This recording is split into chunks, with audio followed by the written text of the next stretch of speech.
Hey guys, Zach here, and welcome back to another action figure review, and today we'll be taking a look at the Jurassic Park 25th Anniversary Dennis Nedry Pop Vinyl. Now, unfortunately, this vinyl right here, out of all the human figures, is definitely my least favorite.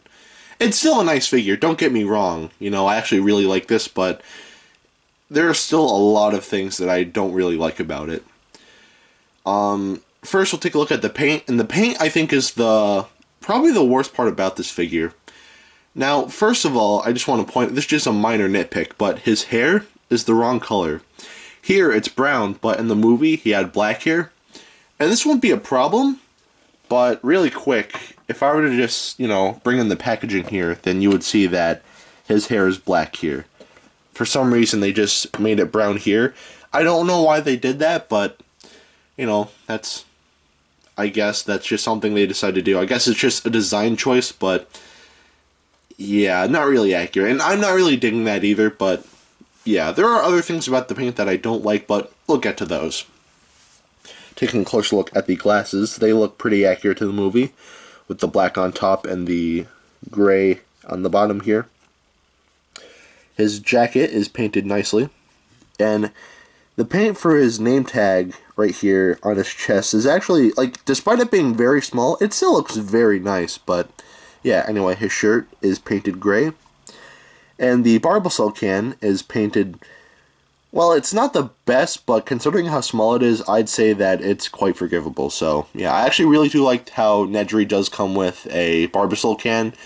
I think that all the human figures should have come with something, I mean, Dr. Grant comes with the Raptor Claw, John Hammond comes with the Amber Cane, and of course Dennis comes with the Barbasol can.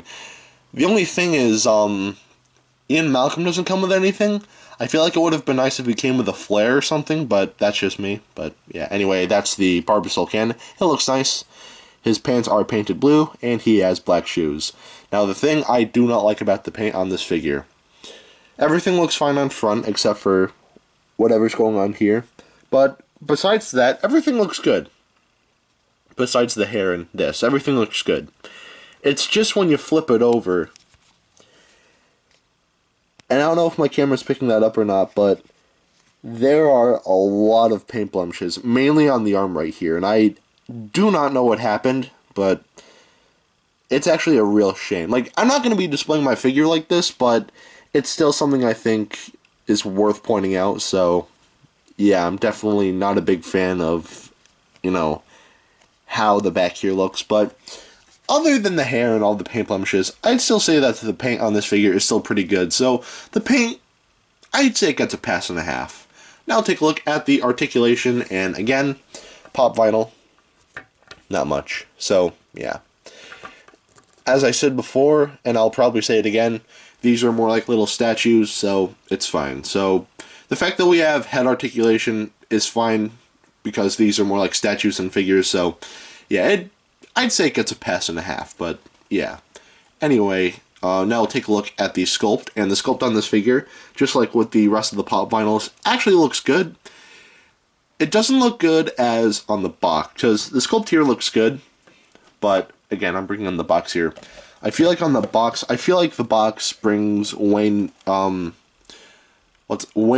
I feel like the box kind of shows off, the likability of that actor more here than the actual figure. But the figure still looks nice, and I really do like how this looks. So, yeah. Most of my problems are involved with the paint, and the sculpt, I'd say, is still pretty good, so the sculpt gets a pass. Now take a look at the detailing, and just like with the rest of the pops that I reviewed, these are more cartoonish, so there's not going to be a lot of detailing, but there's still enough here to, bring up, so we'll take a look at that. So, starting off with the hair is detailed decently. The jacket here is detailed nicely as well. All of the creases look very nice, and the shirt is detailed nicely as well. His pants look good as well, and his shoes look nice as well. I say as well a lot. I'm sorry for that, but yeah, moving on to the Barbasol can, that looks pretty nice too. And the glasses don't look too shabby either. And that's pretty much it for the detailing. Again, I just said this, but This is more of a cartoonish design. There's not going to be a lot in terms of detailing, but the detailing that is here still looks very nice. So I'd say that the detailing gets a pass. So at the end of the day, should you get this, even though this is my least favorite human figure in the Jurassic Park pop vinyl line, I'd still say that this is a pretty good pickup. If you I'd say most of them are pretty good, and this figure is no exception. You should still get this figure as well, but don't rush to get this figure. You can get it like in stores still, I think, for like $10, or it's even on Amazon for $10 too, I think. I'm not too sure. Maybe 12, I'm not too sure, but if you want this figure, go ahead. It wouldn't hurt, but yeah, it's still a pretty decent figure, and feel free to get it. It wouldn't kill you, but yeah. Anyway, if you want to know how big he is, here he is next to Dr. Billy Grant. Alright, now that is it for today. Have a great rest of your week, and I will see you in the next video. Peace, Zach out.